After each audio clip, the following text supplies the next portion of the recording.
Hello,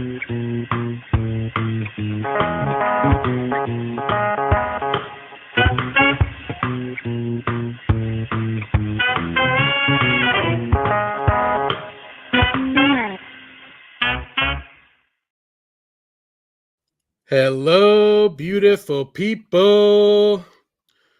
I hope you guys aren't getting sick of me this week. We're catching up for making up for lost time here on the Indulgent Hour. So without any further ado, he's been waiting on me long enough. I would like to introduce everyone to my friend Matt Valentino, Chef Matt Valentino from SlapTruck. What's up, bud? What's up, man? How are you? I'm good. I'm glad we finally got our act together. It's way more my fault than yours. I'm so scattered these last couple of weeks, but we hung out a couple of weeks ago. We've been talking, a handful of times over the last several weeks, so we got a lot to get to. You are at Locals Only Taproom today, correct? Yeah, we got here at 3:00. We're here till 8. And this is for the time being. This is every Thursday, correct? Correct. Okay, so for those of you in the audience who are not familiar with Locals Only, Shona Goldstein runs Locals Only Taproom, formerly location of Side Hustle Taproom, which of course now is over at the bank. Shona has made this place her own.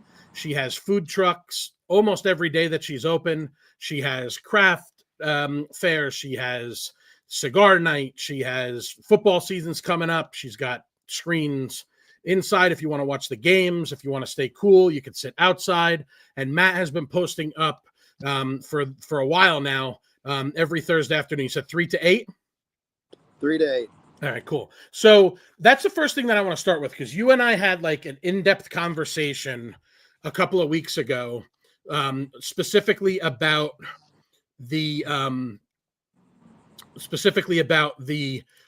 process of how you determine, or how a food truck owner, operator deals with where they're going to be setting up shop, right? I don't know, the audience may not know about any of this stuff, so I'd like to try to educate them on it a little bit as I move my microphone a little bit closer to me. There, that's better.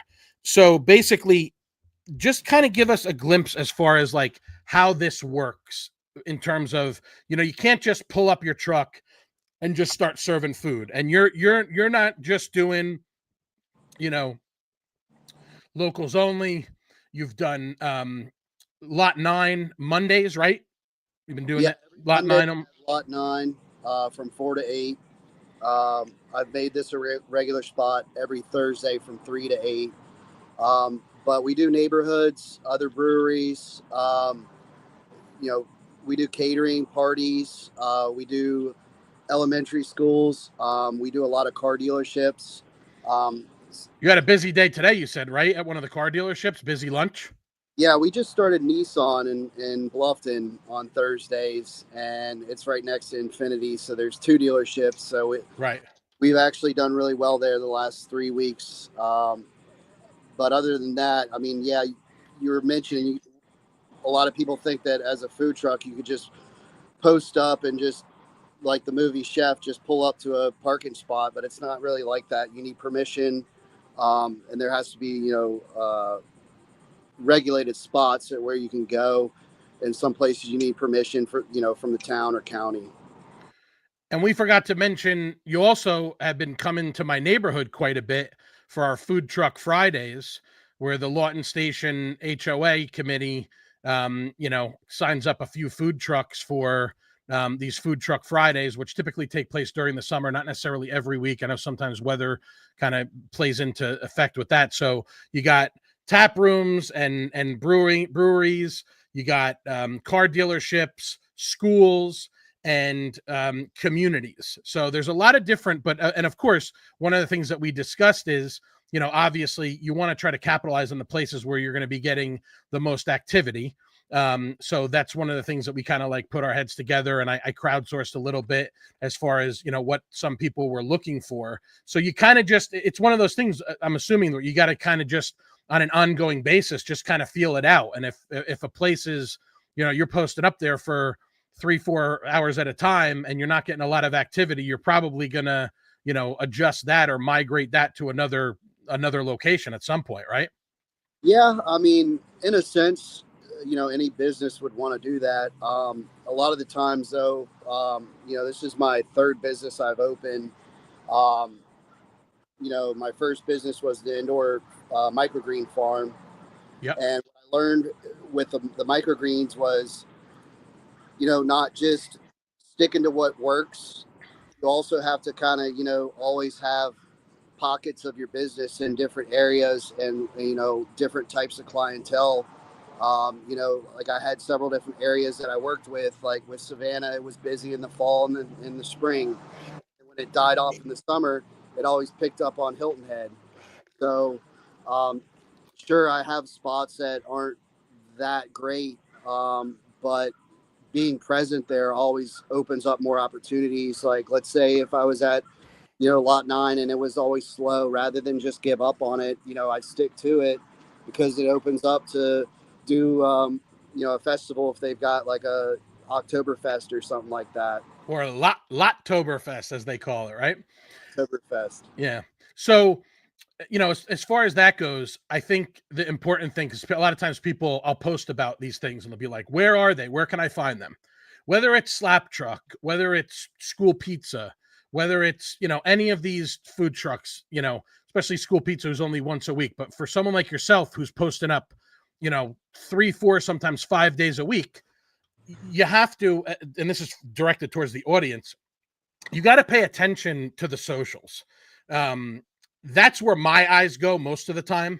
When you post something, whether it's a photo of the sandwich, and we're going to get to the food in a couple here, but you'll post, I'll put it up right now. Like this was, come on, why is this is not the photo that I was asking for. Hold on one second. Okay, here it is. So you'll post like, and this is the photo that I took of the truck, but like you'll post the menu when you change the menu. You'll post your calendar, which I think is great because you're basically saying, here's where I am for the rest of the month. I should have pulled one of those photos off of Facebook, but it's going to be, it's not going to translate because the print's going to be too small for them to see, probably on their screens. But basically the idea here is you want to follow SlapTruck on Facebook.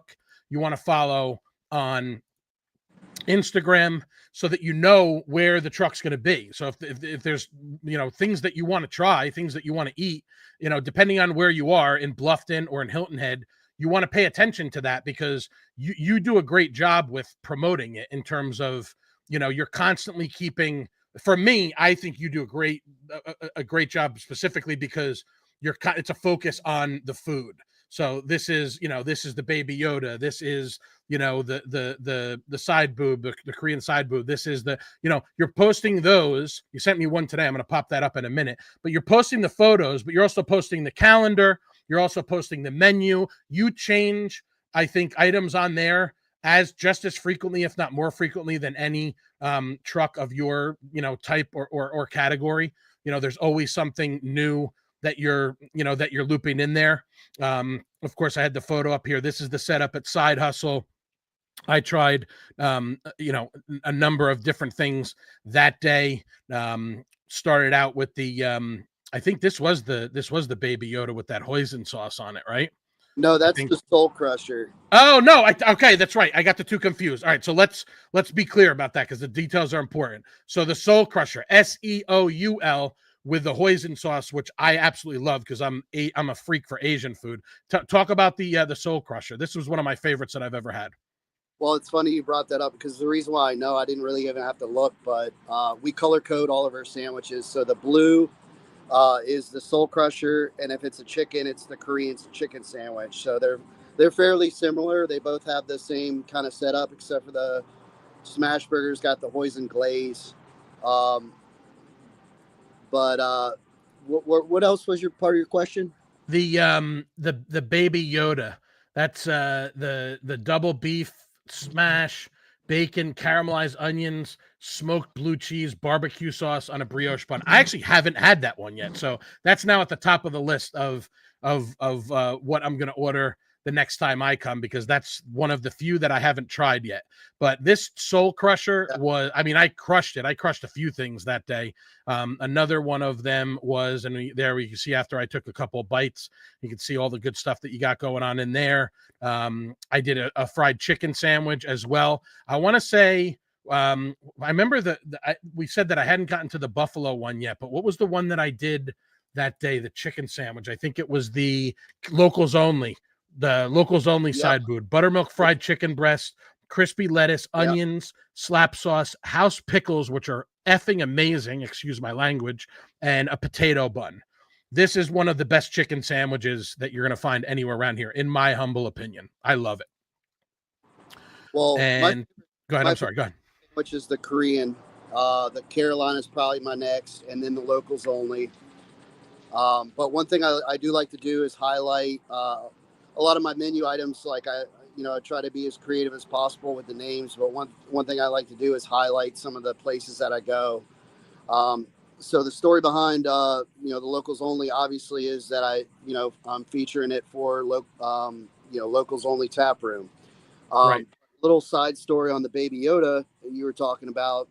That's our blue cheese, caramelized onion, bacon, and barbecue sauce. Is shout out to John at Toyota in Bluffton, Stokes Brown Toyota. I've got a guy that's a regular that comes to me, and he always used to order that and was like, "You should put it on the menu." And I was like, "You know what? Maybe I should." So I was trying to think of a creative name to put on, and I was thinking maybe he must drive a Prius burger, or something. Right. I just came up with the Baby Yoda. Like, so it's not, Yoda, it's Yoda as in Toyota. So that's okay. YOTA. I never made that connection. I didn't know that. Yeah. That's awesome. Let's see here. Let me get rid of that. We get rid of the burger. These chicken sandwiches are absolutely delicious. I even indulged in, I had a couple of tacos that day. I think these were the pork tacos, if I remember correctly. Those are the chicken. The chicken, right. I made the same mistake that day, dude. I'm all over the place. Good thing I got you to help me steer this car so that I don't drive it off the road. You're right. I had the pork the time before that when you were over here in Lawton Station, and then I did the chicken that day at Locals Only when we were hanging out with Shona and my friend Troy, aka Hieronymus Nosh, who joined me for lunch several weeks ago. The tacos were awesome. I've had the chicken, I've had the pork. These were just like, to talk about a little bit about what goes into the chicken and the pork is like an adobo, right? I think. Yeah. One thing that I want to highlight is when I was doing some research, because I've always wanted a food truck, and I kind of started it to just be like a side project, or just a hobby. Right. But one thing I was looking into was, a lot of people was like, "Oh, you just need to keep your menu simple, do 4 or 5 items." And the one thing I didn't want to get stuck with was just like a taco truck or a smash burger truck, or limit myself to just one concept. So that's why I called it SlapTruck. I didn't want it to just be one concept, so I wanted more of a multi-dimensional truck. How did you come up with the slap? I've been asked that so many times. When I was at the Pearl Kitchen and Bar, I was the executive chef that opened the Pearl. I had a couple dishwashers. I was 27, and then all my dishwashers were in high school, and they're just a bunch of clown high schoolers, and I'd make them something at the end of the night, and they'd just be like, "Oh man, this slaps." And I was like, "What?" And they're like, "Man, that's what all the kids are saying these days." So, food that slaps your mama is so good. So it's just something I came up with, man. And along with that, we're going to have a little bit of fun with this. This was when you came to the neighborhood, and it was, hold on, let me get rid of the tacos here. This is my wife's. I don't want to screw it up. What is it called? That's my wife's favorite wiener. My wife's favorite wiener, and she'll get mad at me for this, but there's my wife's hand holding her favorite wiener, which is accurate. The hot dog is definitely one of her favorites. She did that one, I think, when I was out there, when you were at one of the communities. I want to bring that in too here real quick. I did a slightly different version, which was this bacon with jalapenos and the microgreens. This was quite a while ago, but this thing was awesome too.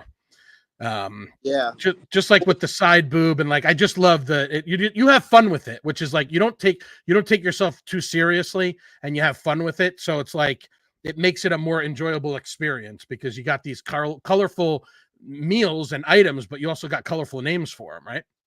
Yeah, I mean, food trucks get a lot, generally either people really, really love them or they don't. I think a lot of food trucks get a bad rep because, like I said, they stick to 3, 4, or 5 different menu items, and that truck either does it really good or they just shortcut things and, get their ingredients from the grocery store or Sam's Club and, stick to just frozen foods. And I mean, unfortunately, we took the hot dogs off the menu. It wasn't really much of an issue about them selling per se. It was just the quality of the bun that I was getting. The bun, I just can't find a good bun. I'm all about making as much items on their menu as possible, but I don't have access to just baking our own bun. So I took the hot dogs off. And we're constantly trying to do different specials and stuff. But the one thing that I do want to stick to and pride ourselves in is, quality of ingredients. Like we do use Cisco for our food supplier, and we use top ingredients. I don't shortcut anything when it comes to our ingredients.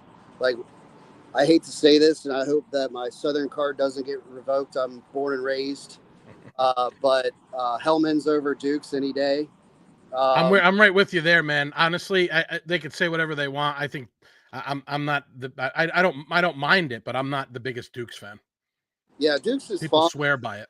It's a great mayonnaise. It's just, to me, it's just a little thick and rich and heavy.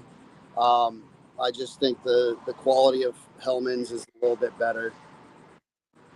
Yeah, that's one of the things that we wanted to talk about, is that you're not just ordering like the cheapest, like you're focusing on quality ingredients. And that being said, I mean, I look at the and this is from the last time I was there, so this is pretty recent. I mean, the chicken sandwiches range from an undressed at $12 to everything with the Carolina side boob with the pimento cheese for 16, and then the smashes, you're going from, $12 on the bitch slap to $18 for the Widowmaker. I mean, everything's under $20, and you're incorporating all these high quality ingredients, not just going with there you see making some of that some of the chicken. That's, to me, that's one of the main reasons why people, and specifically myself, are drawn to this, is because it's made with care, and it's made with quality ingredients, and it's not your standard food truck burger and chicken sandwich. These are elevated. Even this cucumber salad that I had, which I was we Bernard and I talked for a while last night. We talked about his suya cucumber appetizer. We talked about the garlic cucumber salad at Etang. This cucumber salad was awesome. And it's as simple as it can be. I mean, even the French fries, the French fries, salted fries, like they're crispy. soft on the inside, crispy on the outside. I usually like to do with a little like of the cheese to dip them in. That's kind of like my preferred means of enjoying those. But yeah, that's a big thing is focusing on those quality ingredients. And so as that goes, that's going to probably steer you sometimes as far as like what you're going to decide to put on there, right? Like what you're able to get. Like you said, you took the hot dog off because you weren't getting high quality buns. But if you're able to get this versus this, it's going to dictate what you're going to have, right? Yeah, well, once I took the hot dogs off, my the vision was to expand a little bit more of our tacos. So that's why I put the chicken tacos on, because I only had the pork taco option, but a lot of our menu is cross utilization. So there's a lot of ingredients. Like I mentioned it earlier, the Soul Crusher is the same setup as the chicken sandwich, the Korean chicken sandwich, with the addition of hoisin on the glaze of the burger. Our tacos, we also offer a frachos, which is like a French fry nacho, where which also we fry our own, we hand cut and fry our own French fries. So we go through 4 or 5 cases a week. We punch them out with a hand cutter. We blanch them and then refry them. So a lot of our menu items are cross utilization. So I'm not opposed to bringing the hot dogs back on, because a lot of those ingredients, it's not like was throwing anything away. It was just because of the bun. But a lot of the ingredients are cross utilized. That's good. I mean, this way you're using more of the stuff and it's not going to waste because you're using it on multiple things on the menu.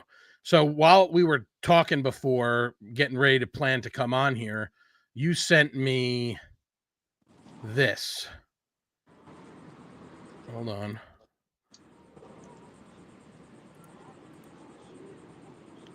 Just give me a second here. There. What? Are those the corn ribs? I mean, I'm not going to serve it with the corn ribs, but those are the corn ribs on the right side of that picture. That's a chimichanga that I'm doing for a special right now. It's tell me about that. Chimichanga, as anybody knows, is a deep fried burrito. So it's basically a rice, bean, and chicken burrito, deep fried. It's flour tortilla, and then it's garnished with smoked chipotle, tomato salsa, and corn salsa. A little bit of a chipotle crema, cheese sauce, and then I garnish this one with the corn ribs just for the picture. Yeah. And finishing product, the nice little touch there is those microgreens from Oakity River Farms, which is the farm that we sold our indoor farm to. Okay. So shout out to LaDonna and Ben. They're keeping the legacy going. But yeah, I mean, we sold that farm back in March, and I kind of needed a little break to adjust the menu and kind of dial things in to what works and what wasn't working. And like I said, I was ordering, a case of hot dog buns and throwing away half the buns because they were disintegrating and, like coming in flat. And, it wasn't necessarily my issue. It was just the quality of the product. It's not like I was, mishandling them. I just needed to dial in our menu. So I wanted to change our menu. I've had a lot of, requests for desserts, custom drink menu, which I'm working on right now. So I drinks from custom drinks. Yeah, I've got it done. I need to execute it. I kind of took a little, I took my foot off the gas on doing specials a little bit, but I'm, kind of getting back into it. So that was just something I mean, literally this morning at 9:00, I was like, I'm going to do this. And I just went and got everything for it and made it happen. So, I've got, not sure how many exactly I have of them, but once we sell out, I'll try to incorporate a new special next week. When you're changing, I'm looking at it now, Chimichanga Thursday. When you're changing the menu as frequently as you do, there's really, I mean, in my opinion, specials are great. I'm a sucker. I said that to Bernard last night. I'm a sucker for a good special, but when you're changing the menu as frequently as you do, I don't think it's particularly of the utmost importance to constantly be having specials. Again, that's just my opinion. I think that you have more than enough options to choose from as it is. And I would imagine, is it fair to say, Matt, that the chicken sandwiches and the burgers are selling more than the hot dogs were anyway, correct? Oh, yeah. I mean, it all depends on which way the wind's blowing. There's some days where I'll sell, more chicken sandwiches and burgers, and then there's some days where I'll do more burgers and chicken sandwiches.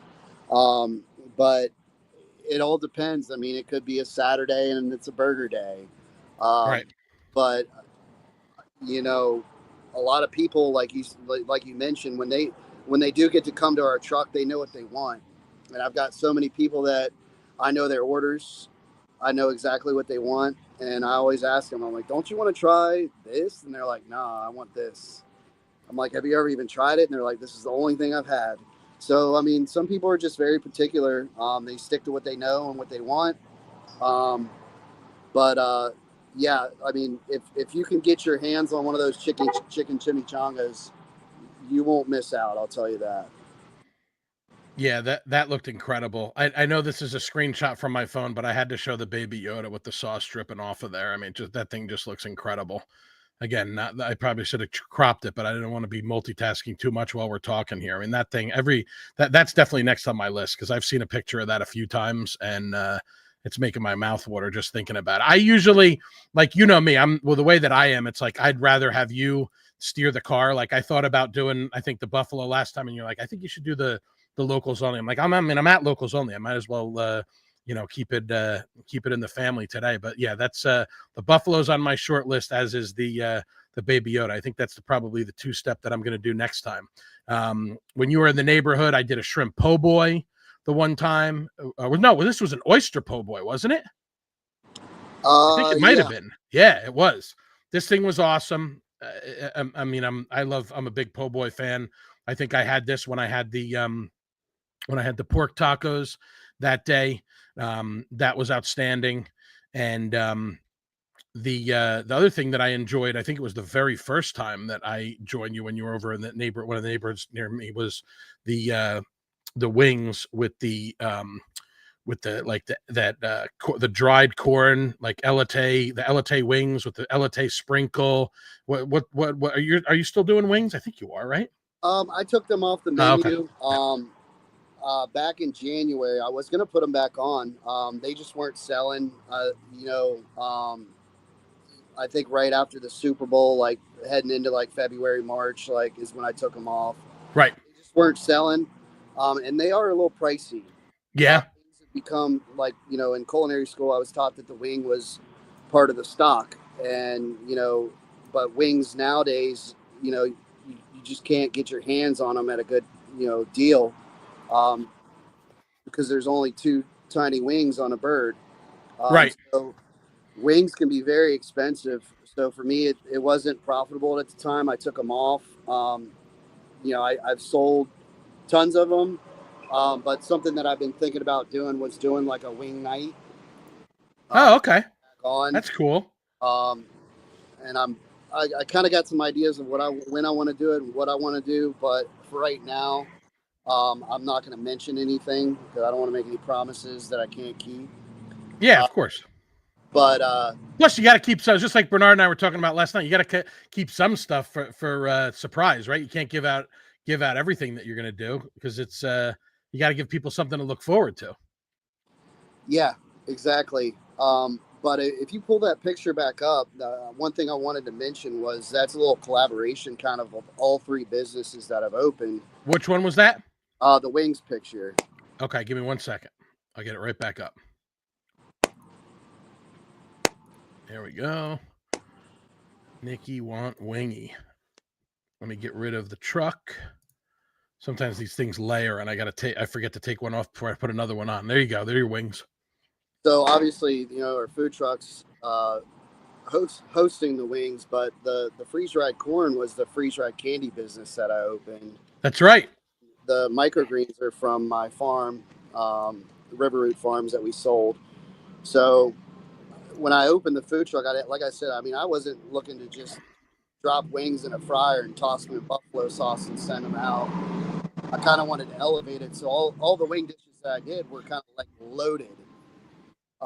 So it could be a little pricey from a chef's perspective, as a business owner perspective, because I'm not just deep frying them and tossing them in a sauce. Like, there's a lot of thought, labor, and money going into the dish. So charging $20 for wings at a food truck, not everybody's going to want to spend that. So I kind of wanted to keep it in a profitable range, but an affordable range. But I do hope to bring the wings back. Yeah, I mean, that could also be kind of like a cool thing. Like you said, you took it off like right before around the Super Bowl there. Now that we're heading back towards football season, maybe you bring them back on, because it's, that's what people equate with, going to locals only, or going to one of these spots where they're able to show the games, and you can enjoy some wings and watch the game. I want to pull up. Let's see. I want to pull up that I mentioned, again, one of the few that I haven't had yet was hold on one second here. Just got to move this over to here. Paste. And then let's see. Where are you at? This is the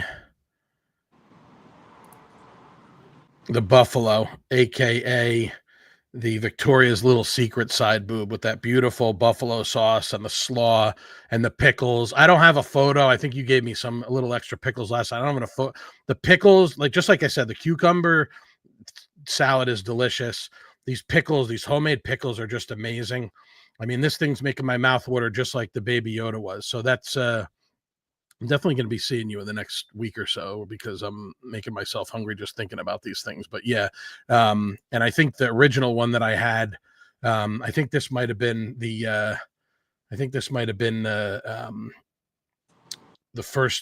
my first go around, which was probably.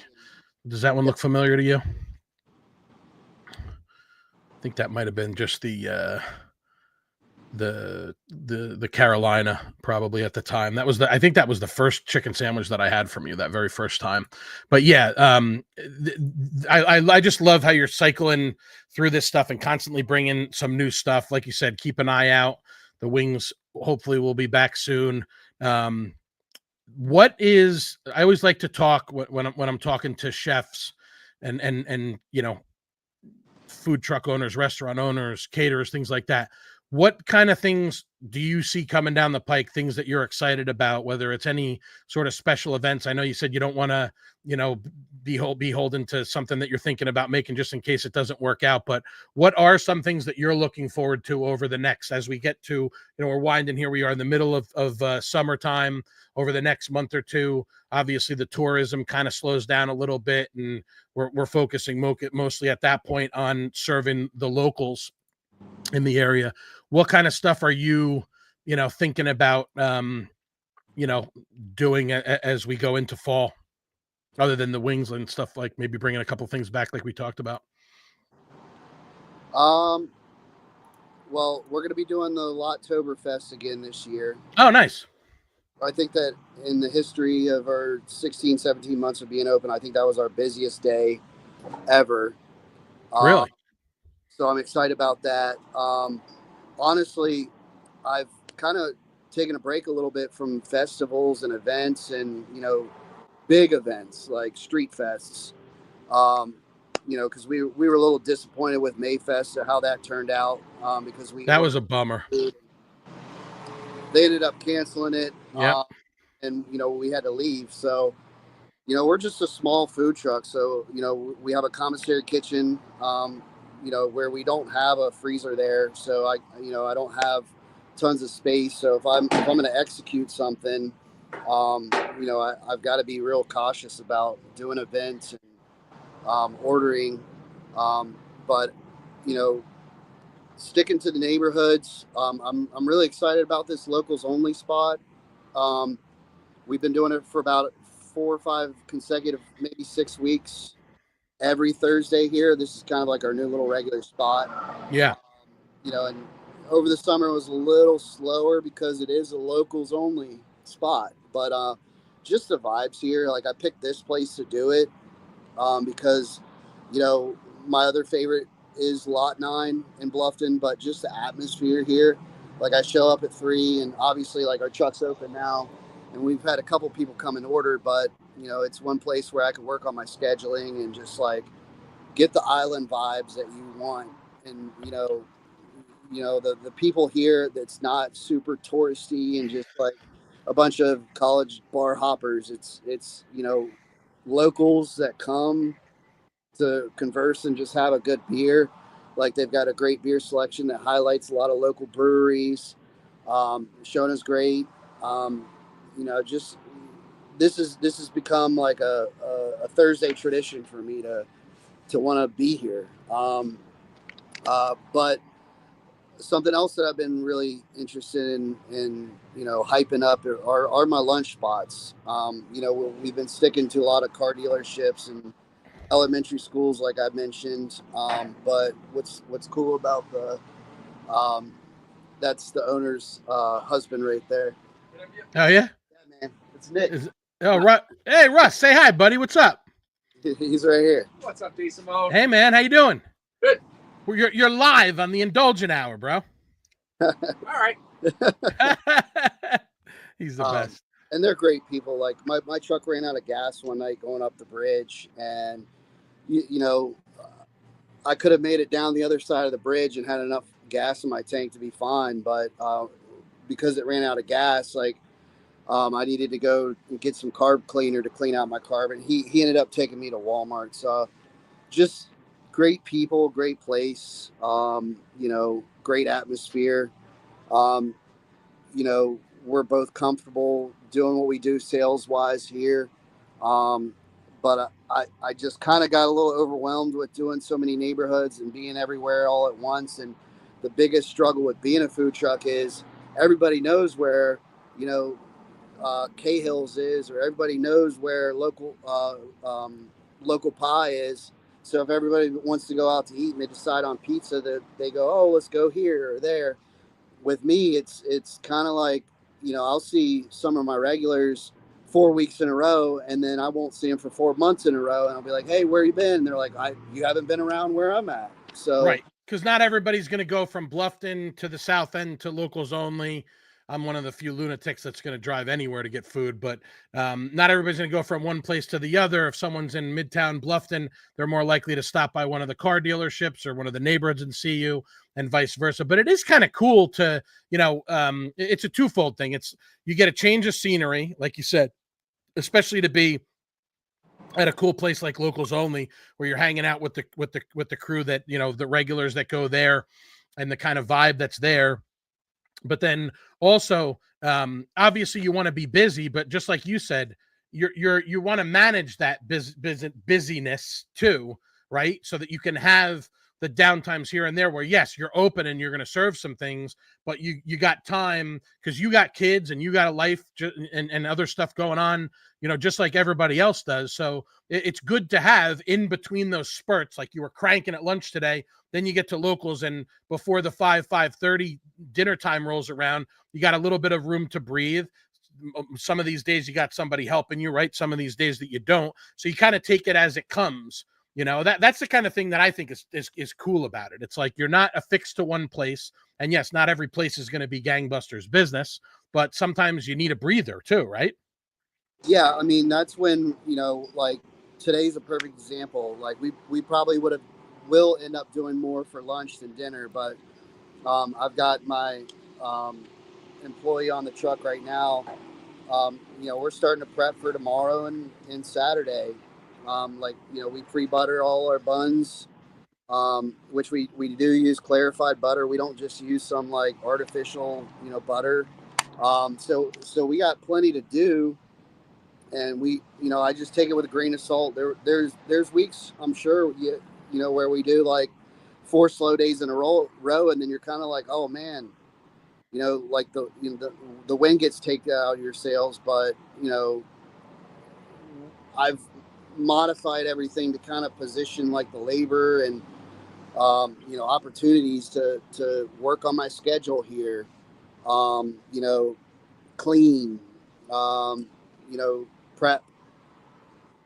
There's a lot going on. I was in that truck for a couple of minutes because we were talking that one day that you were doing service, and I was trying my best to stay out of the way. There is a lot going on inside that truck. You got, I mean, it's wild. You got your topping station, you got your fridge, you got your grill, you got your prepping stuff so that everything's within reach. I mean, and there's not a lot of them that are like, this is what I learned when I set up the food truck event, when I was trying to have spots for everybody. It was a real estate office that had certain types of categories and certain trucks and stuff that they wanted. And I never thought about, when I was organizing that, the shape of the trucks. Is it a trailer versus you're one of the few that's like, it's the truck is the truck. You're not towing around a trailer like a lot of these other ones are like. And so when you have an issue, you can't just say, oh, well, I'm just going to have a friend or a family member, pick me up with theirs. I know I think ultimately landed on just doing Broad Creek Marina because there was an issue with, having to get someone, Chase doesn't have a truck to move the trailer around. So it's just easier for them to have a fixed location. So there's a lot going on inside there, and there's a lot of moving parts, literally and figuratively. And there's been days when you've had to post, we got a problem with the truck. I mean, how old is that truck, right? It's pretty old.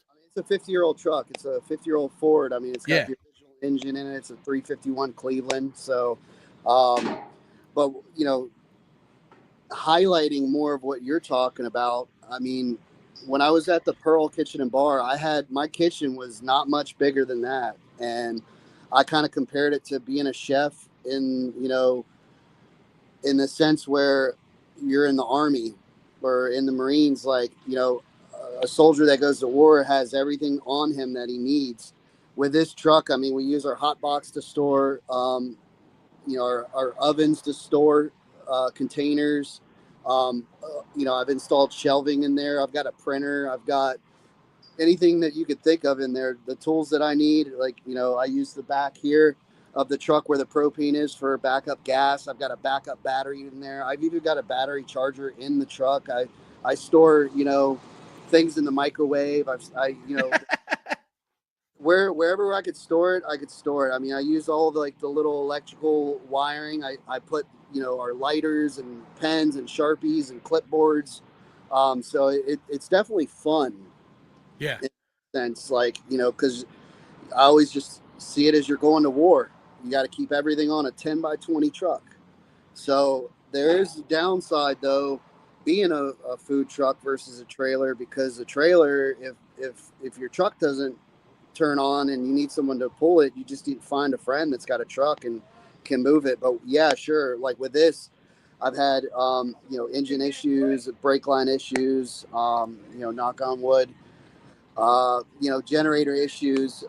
So anything that, hinders me from doing business, it's not like I could just go borrow someone's food truck. Right. It's a legitimate mobile operation, right? I mean, it's the truck, it's your office, it's all that stuff rolled into one, and you got,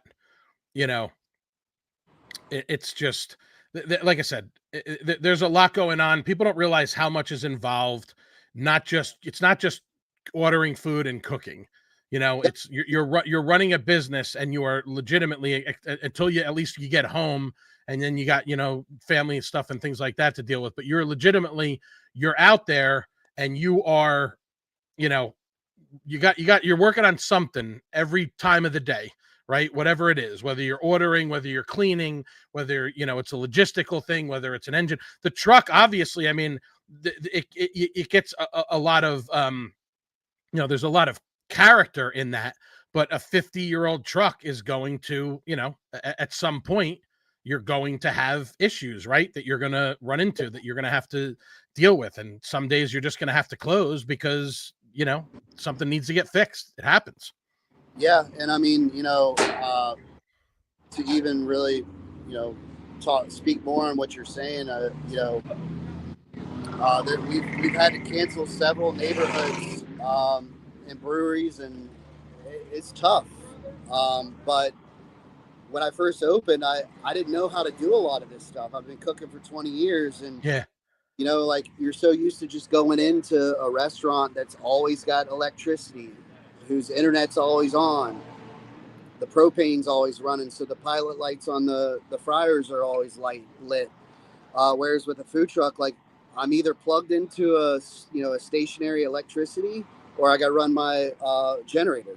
So if we unplug, I got to turn the generator on, and if it shuts off in the middle of service, like it takes 7 minutes for my internet to come back on, and by the time that comes on, I got to turn my computers back on, and it could get very stressful, not from being overwhelmed with orders, but if the generator shuts off because it doesn't have enough oil or the propane runs out, like it could be stressful.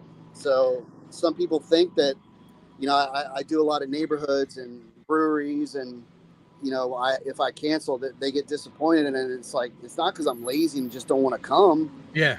I legitimately might have an issue, and, it's part of the deal when you're hiring or expecting a mobile business to be there for you. But I mean, I've done so many weddings or graduation parties, and I'm like, please, Lord, not now.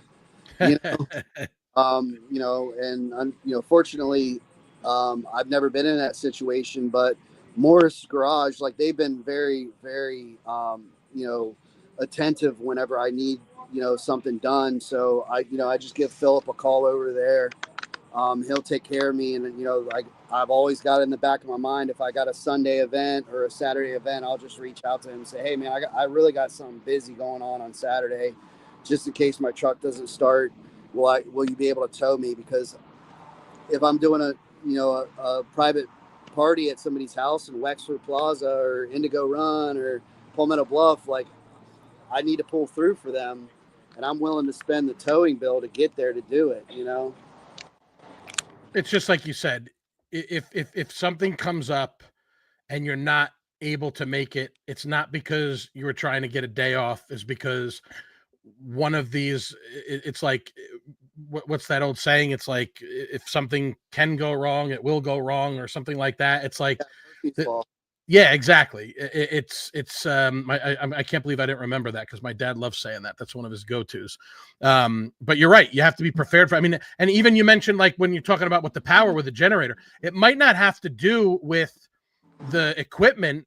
Sometimes it's an issue where the POS, right? You can't, if you can't charge people for the food, then you can't sell the food, right? If you don't have internet, or if you don't have power or staff. I mean, we're not like, I always compare it to like Walmart. Like if Walmart has got 40 people on staff and somebody doesn't show up, then 2 or 3 people can be working together to get that one person's job done. But like with me, it's just me and one or 2 other people. And if it's if it's just a regular night and it's going to be busy, I can't do it by myself. I need that person.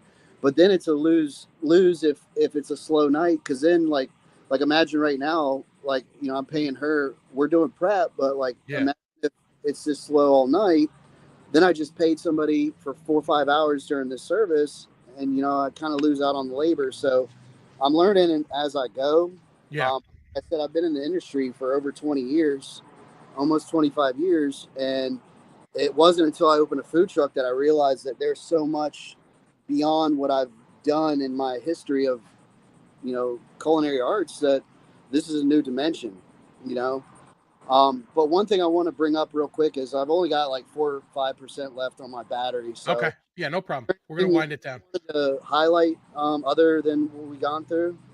No, I think that's it. I guess the one thing that I'll just ask you is, what, like, are you finding this more Like, how do you compare it to, like you said, you were the chef at the Pearl? Are you finding this more rewarding despite the fact that there's so much more involved? Are you enjoying it more? Because I remember you told me at one point, you were like, if I can get 3 or 4 good spots, I really only need a good solid 3, 4, sometimes 5, but really only a good solid 3, 4 days a week. So it's giving you more time for your family and more time for other stuff too. So are you more into this style of cooking and running a business than just being a chef? The one thing that people don't know about me is, like, my heart is truly, when it comes to culinary arts, and fine dining. Right. Like, I was a fine dining chef that opened a food truck, and I get so many people that come to the food truck and they're just thinking, like, who's this guy just slinging, what's the word I'm trying to think of? Roach coach. I never heard that one. I've been called that, and we've done, like you said, that oyster po' boy. Like, there's so many things that, like, I've highlighted local farms and local seafood, and I really miss fine dining, but the one thing I truly love about this is working with 1 or 2 people, and being able to do what I like to do, and not have to worry about working for somebody else and managing, 6 to 50 people. Because I've worked in high volume restaurants, I've worked in fine dining restaurants, I've worked in Italian, I've worked breakfast, I've worked country clubs, I've worked catering. Like, I've done everything. The one thing that I haven't done that I really wanted to do in culinary school is work on a cruise ship. But looking back, I don't think I would have liked it. Gotcha. But I mean, this is what I like doing, and I do like to provide a good product, and I want people to say, hey, that's the best chicken sandwich or burger I've ever had. And not to sound conceited or egotistical, I just want them to enjoy it, because I love cooking for people. Right. Like, I had a girl that came and helped me last week that she's never worked with me or for me, and she just came to help take orders. And I think I asked her like 5 or 6 times if she was hungry. You know what I mean? But she ended up getting some to go.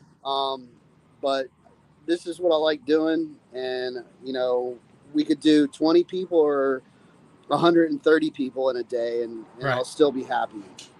At its base level, that's the most important thing, is being happy, serving people food, and like you said, running your own business as opposed to working for somebody else, even though sometimes you're running around crazy. So, all right, man, I know your battery's winding down. I want to throw the menu back up on there. I was able to pull up the current menu that you posted on your socials within the last couple of days.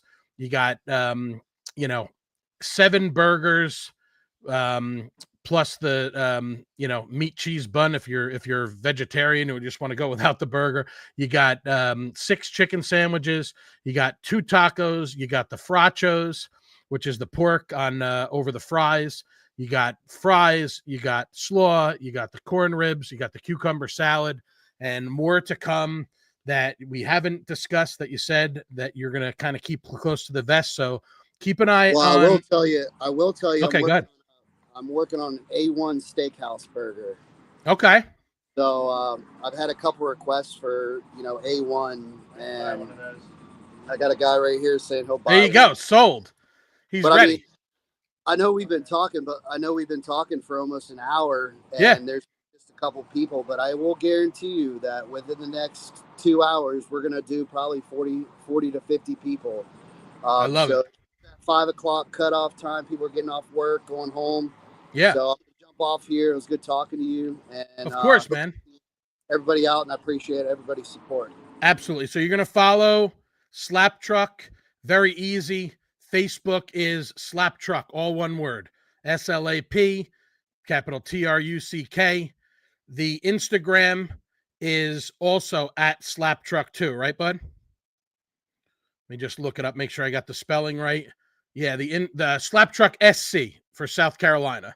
So follow Matt, follow SlapTruck at SlapTruck SC on Instagram, SlapTruck on Facebook. Keep an eye out for the calendar. Keep an eye out for some new stuff to come to the menu. and just follow the socials. And you can find him at Locals Only on Thursdays. You can find him at Lot 9 on Mondays. Check the socials to see when he's going to be in the neighborhoods and at the car dealerships. And Matt, dude, thank you so much. I know it took a while for us to kind of coordinate and get us together at the same time, but thank you so much for taking the time. I think Matt's battery just died, so it was perfect timing as we roll up on about 55 minutes. It's funny how I named this the Indulgent Hour, just because I thought it was a little clever. And most of these conversations that we're going to start out as 15 or 20 minutes have turned into almost an hour on each of them. Specifically, Bernard last night, and then Matt today from SlapTruck. So before I leave, I just want to mention something really quick as we wrap up here. I want to give some love to one of my sponsors. I'm going to give love to a couple of my sponsors, actually. So I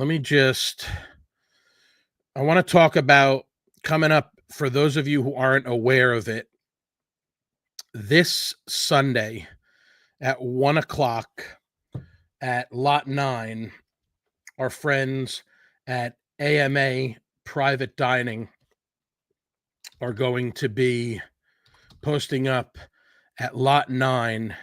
And this is called, just give me a second here, I'm going to pull it up so everybody can see it. This is called,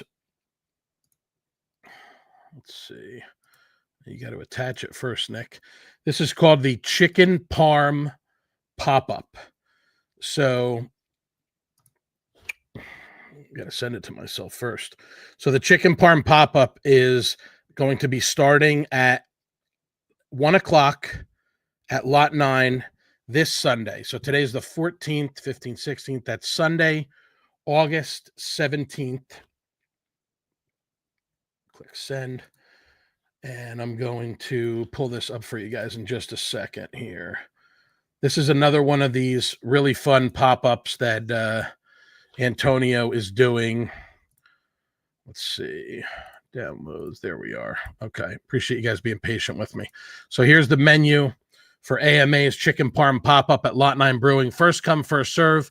AMA's Vodka Chicken Parm, pasture-raised chicken cutlet, pounded thin so it hangs off the bun, crispy breading, house vodka sauce, buffalo mozzarella, fresh organic basil, sourdough pretzel bun.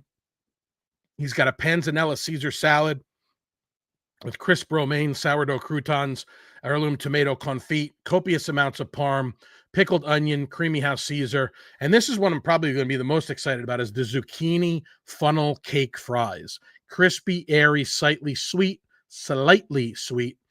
our take on zucchini fries. So you got the chicken parm, $18, the panzanella Caesar, $12, the zucchini funnel cake fries, $9. You place your order right at the table. They got QR codes. You can pay cash or Venmo. You wait for their name and they'll call you when it's ready. They got their he's got his kitchen, right on site there at Lot 9. So it's worked out for these where he's done the of course, I'm not going to remember the Penserati, which has been a big hit the couple of times that he did that over there at Lot 9. And again, this weekend, we got the Chicken Parm Pop-Up, which is going to be really good. Again, that is brought to you by AMA Private Dining. Let's see. I want to, if I can, I'm try to remember where I saved this real quick. Let's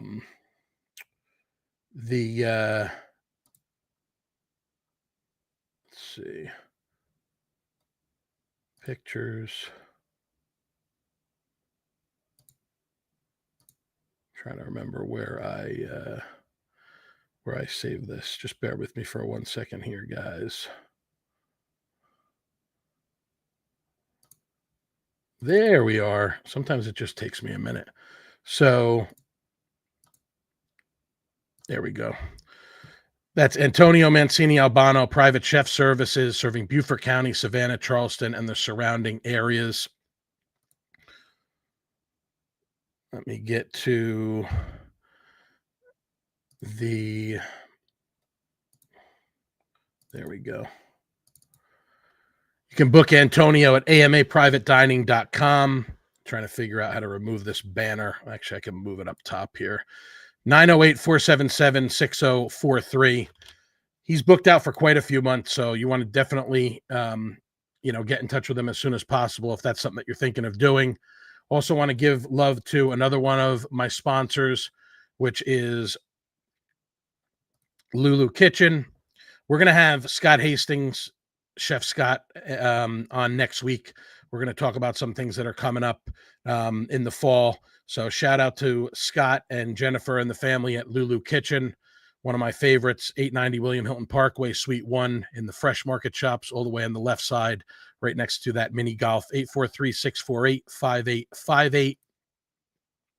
Thank you, as always, to both of them. And last but not least, of course, we have my friend Anthony Mascolo from Anthony & Co. Homes, luxury real estate advisor serving Bluffton, Hilton Head, and the Low Country. Anthony's going to come on. He's got a special treat. He's got a friend who's been dabbling in some barbecue stuff lately. So I'm excited about that. Again, Anthony, Keller Williams, Low Country, 347-739-5984. Thank you guys for being patient. I'm just running over an hour here now, so it's time for me to sign off because I'm taking up way too much of your time this week. But I hope you enjoyed the interview with Matt from SlapTruck. Stay tuned. I got some more good stuff coming up over the next coming weeks and some special announcements for some really exciting stuff that we have. I really enjoyed the interview that we did at Grooby's, the podcast, the live to tape podcast with Thomas Riley and Jada Riley Clark, where we ate some sandwiches at Grooby's. We put out a reel that was, of course, that one was Joe Keith from Joseph Keith Photography. Did an amazing job putting that together. If anybody is interested in any of these service for any of these videographers and content creators, filmographers, videographers, social media marketing people, just get in touch with me and message me, and I'm happy to put in touch with them. Joe did great work on that. RJ Torres of Visually Chopped did a great reel for Nosh New York Bagels, which is our favorite bagel spot. Probably going to be coming at you with some more stuff on that, some more lunch-centric stuff. I tried one of their breakfast sandwiches on a Bialy, which was awesome. And then really had a great time last night where I called it late night, the Indulgent Hour, late night live with Bernard Bennett, Chef Bernard from Ocon, which was also a lot of fun. He was kind enough to take a time during the course of his travels sourcing product, which he's been doing across the country from the East Coast to the West Coast, some remote parts of North America here, trying to source ingredients for some of the stuff that he's got planned. He also has some exciting stuff that's coming that I cannot talk about yet, but I'm positively giddy to talk about it. And we also got news from a friend of mine who many of you know, Barry Kaufman, who writes for CH2 and a couple of the local magazines. He's got an inside scoop on something that he's kind enough to share with me, and he's going to connect me with his friend that is going to be making that announcement. I think something that you guys are going to be really interested in. So again, I'm going to take off here as we get to the evening hours of Thursday, August 14th. I hope you guys enjoyed the interview with Matt. Go check out SlapTruck. They are at Locals Only until 8 p.m. tonight. If you missed that, you can catch him next Monday at Lot 9. And again, just pay attention to the socials to see where he's going to be. That's all I got for you guys. I'm going to stop rambling on. Thank you, as always, for your continued support. Please like, subscribe, comment, message, all that good stuff. I appreciate everybody. And as always, stay hungry, my friends. Indulgent Islander out.